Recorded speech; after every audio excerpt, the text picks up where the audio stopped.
Notre devoir en tant que jeunes est de se remémorer de notre histoire, de se souvenir de nos symboles et de transmettre nos valeurs.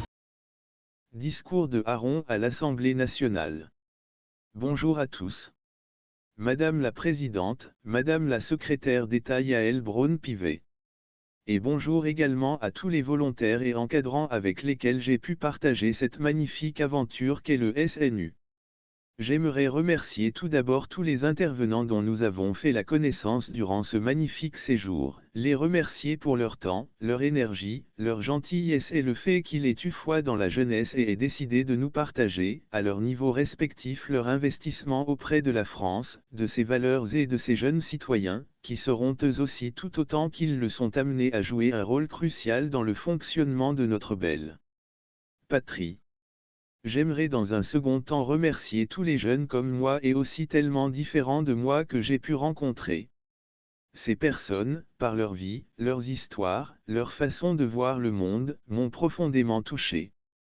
Je suis certain que je me souviendrai toujours des fous rires que j'ai pu avoir avec Ludovic, Mehdi ou Aurore ou bien des discussions passionnantes que j'ai pu tenir avec Maël, Nathan ou Lina. Mais pendant ce séjour nous avons aussi eu la chance d'assister à des cérémonies incroyables et vécu des heures touchantes, émouvantes, difficiles, éprouvantes, divertissantes et pleines de bonne humeur. Dans ces moments, un seul mot était de rigueur, la cohésion. Nous avons su rester unis dans toutes les situations, et j'en suis fier. Le SNU nous a permis de vivre des moments remplis de sens pour notre patrie. La cérémonie du ravivage de la flamme du soldat inconnu fut un beau symbole de ce que représente le SNU. Notre devoir en tant que jeunes est de se remémorer des moments marquants de notre histoire, de se souvenir de nos symboles et de transmettre nos valeurs. Au cours de cette aventure, certains ont trouvé leur vocation, d'autres de nouveaux amis, et pour une petite partie même, l'amour. Pour finir, j'aimerais vous parler de quelque chose que j'ai pu constater, c'est que nous sommes tous partis avec des craintes, des a priori et des peurs, mais ce que l'on sait tous c'est qu'aujourd'hui nous repartons avec une famille.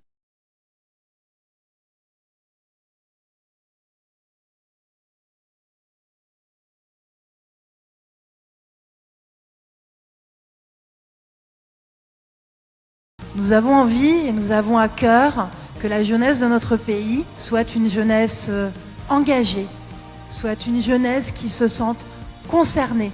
Vous avez fait le choix de vous inscrire, de venir et de vivre cette aventure. Vous avez découvert à quel point vous êtes des essentiels dans notre pays. Je crois que chacun de ces souvenirs, gardez-le bien profondément ancré en vous. Mais ce chemin, maintenant, il est le vôtre.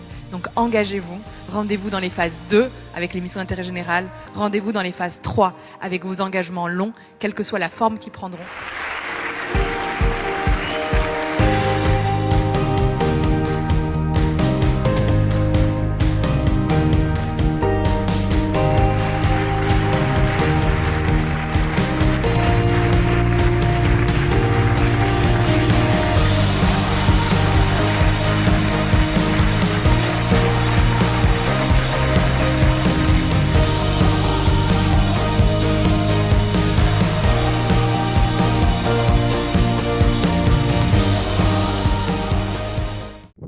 Avant son arrestation à Palmyre. En effet, il y a 80 ans, mi-juillet 1943, Jean Moulin mourait sous la torture, sans jamais trahir un secret, ni qu'il les savait tous. Par cette lecture, nous souhaitons aujourd'hui, ce 17 août, lui rendre hommage, ici à Sainte-Marie, dans ce mémoire. Ce courrier très touchant, celui qui se fait appeler Rex, fait part au chef de la France libre de ses difficultés et de ses inquiétudes. En général, notre guerre a aussi et route. J'ai le triste devoir de vous annoncer l'arrestation par la Gestapo à Paris de notre cher Vidal. Les circonstances, une souricière dans laquelle il est tombé avec quelques-uns de ses nouveaux collaborateurs. Les causes, tout d'abord, la campagne violente, notamment et contre Maupassant, qui a, à la lettre, porté le conflit sur la place publique et qui a, de ce fait, singulièrement attiré l'attention sur nous. Tous les papiers de Charvet sont, vous ne l'ignorez pas, régulièrement pris par la Gestapo.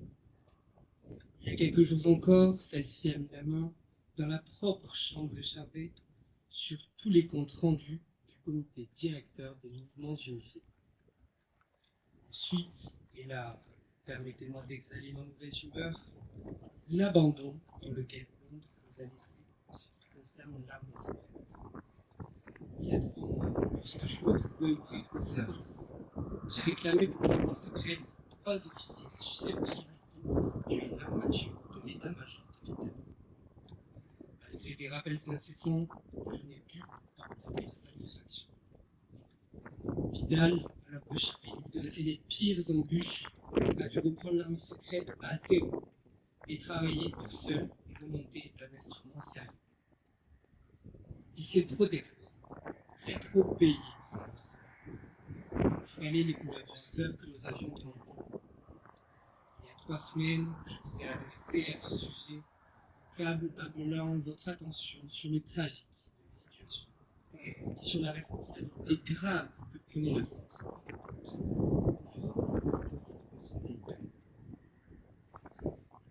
Aura-t-il fallu que le pire arrive, que des mesures soient prises? Étant donné la situation ici, il n'y a aucune issue. Nous avons d'urgence, c'est-à-dire celle qui est un officier général, un officier supérieur qui prenne la succession de Fidel. 2. Les 3 officiers que nous avons jusqu'à ce jour réclamés. J'ai tenu secrète l'arrestation de Fidel. Il n'y a pas une minute à perdre.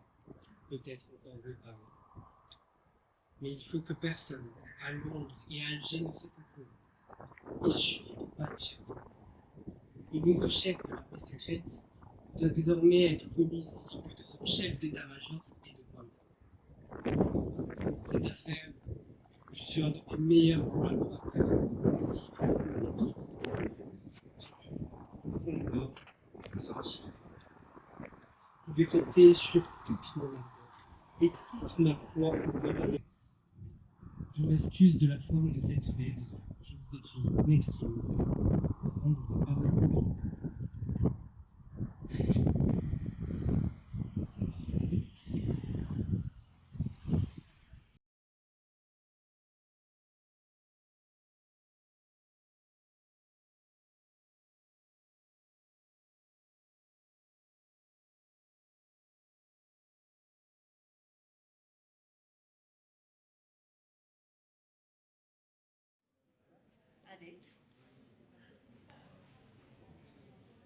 Bonjour à tous. Alors, moi, j'aimerais remercier les personnes qui participent à cette initiative parce que on sait tous que le climat, c'est un sujet hyper important et malheureusement, les jeunes n'ont pas forcément la parole, ou en tout cas, on n'a pas forcément les opportunités pour agir.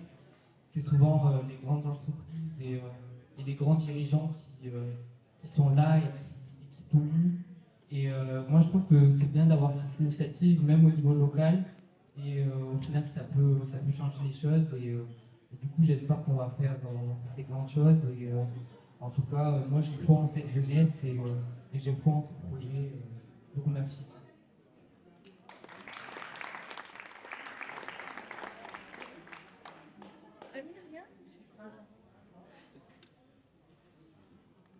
Alors, déjà, je crois qu'on va vous remettre un certificat de membre officiel du comité de la jeunesse pour le climat. Donc, il va être signé par le vice-président de Calamona. Et derrière lui, il n'y a pas grand-chose à dire, puisque effectivement, le flambeau, c'est vous qui allez la voir très vite dans vos mains. Et puis, avec des jeunes engagés comme ça, on peut se dire que ça devrait bien se passer si on laisse un peu la main vers le Teams. Voilà.